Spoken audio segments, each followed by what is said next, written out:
Switzerland ने भारत से most favoured nation का दर्जा वापस ले लिया है। एमएफएन का दर्जा छीने जाने का सीधा असर स्विट्जरलैंड में काम करने वाली भारतीय कंपनियों पर पड़ेगा।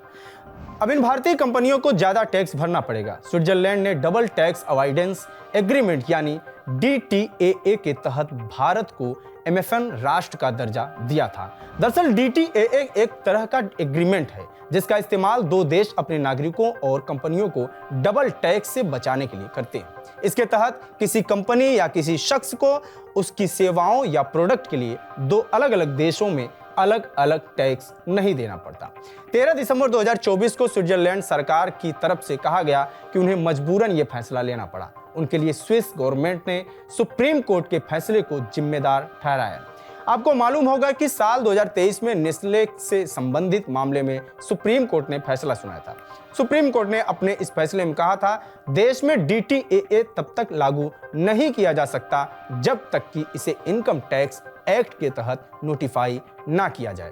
भारत सरकार पहले DTAA को इनकम टैक्स एक्ट के तहत नोटिफाई करे, तभी स्विट्जरलैंड और भारतीय कंपनियों को इसका फायदा मिलेगा। तब तक के लिए नेस्ले जैसे कंपनियों को अपने लाभांश पर ज्यादा टैक्स भरना होगा। आप जानते ही होंगे नेस्ले स्विट्जरलैंड की कंपनी है। इसका हेडक्वार्टर वेवे शहर में है। अब स्विट्जरलैंड ने भारतीय सुप्रीम कोर्ट के फैसले पर जवाबी कार्रवाई करते हुए भारत से एमएफएन का दर्जा छीन लिया है। 1 जनवरी 2025 से अब इन भारतीय कंपनियों को 10% ज्यादा टैक्स भरना होगा। बात करें एमएफएन की, यूएनओ की एक संस्था वर्ल्ड ट्रेड ऑर्गेनाइजेशन यानी WTO, भारत और स्विट्जरलैंड समेत 164 देश इसके सदस्य हैं। WTO के तहत आने वाले सभी देश एक दूसरे को मोस्ट फेवर्ड नेशन एमएफएन का दर्जा देते हैं। यह दर्जा इसलिए दिया जाता है ताकि बिना किसी भेदभाव के सभी देश एक दूसरे के साथ आसानी से बिजनेस कर सके। एमएफएन के फायदों की बात करें तो दो देश आपस में कम सीधा शुल्क या बिना शुल्क व्यापार को बढ़ावा दे सकते हैं। सदस्य देश बाकी देशों की कंपनी को लाइसेंस प्रक्रिया में भी छूट दे सकते हैं।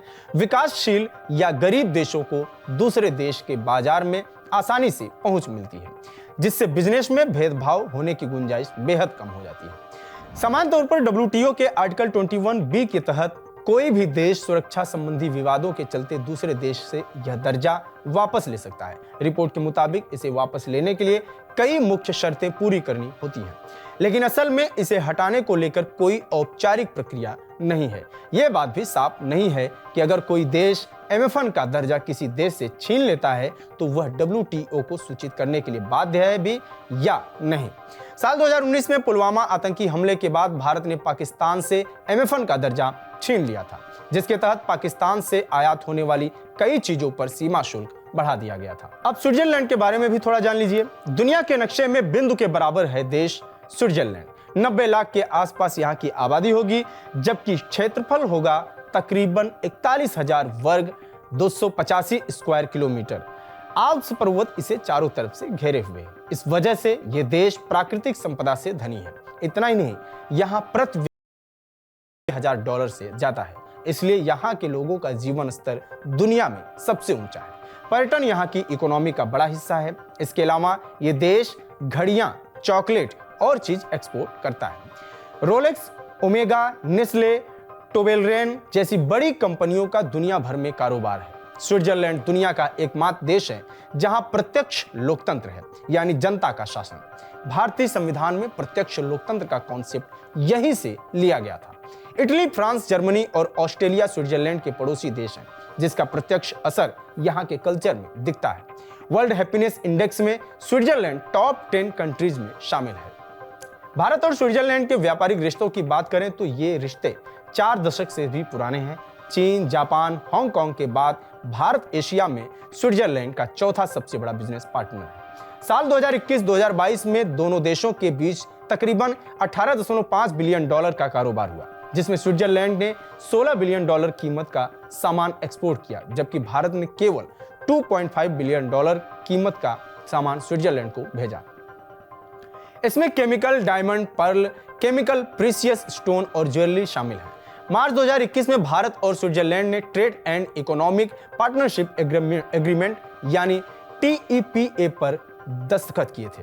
व्यापार के अलावा भारत और स्विट्जरलैंड के बीच एक और खास कनेक्शन है, वो है ब्लैक मनी, यानी काले धन को लेकर स्विट्जरलैंड टैक्स हेवन कंट्री कहलाता है। तमाम भारतीय धन कुबेरों ने टैक्स चोरी कर अरबों रुपए स्विस बैंकों में ठूस रखे हैं।